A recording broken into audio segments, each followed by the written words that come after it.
ISD is accepting applications for bilingual and special education teachers. The school district is offering a sign-on bonus of $3,500.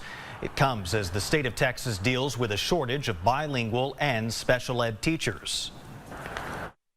What we're noticing that is a lot of teachers are not going into that profession, and so we want to encourage people who come here. We have different opportunities for them to get into a program, even if they start off as an instructional aide. We have our teacher apprentice program that we want to utilize and help grow our own teachers.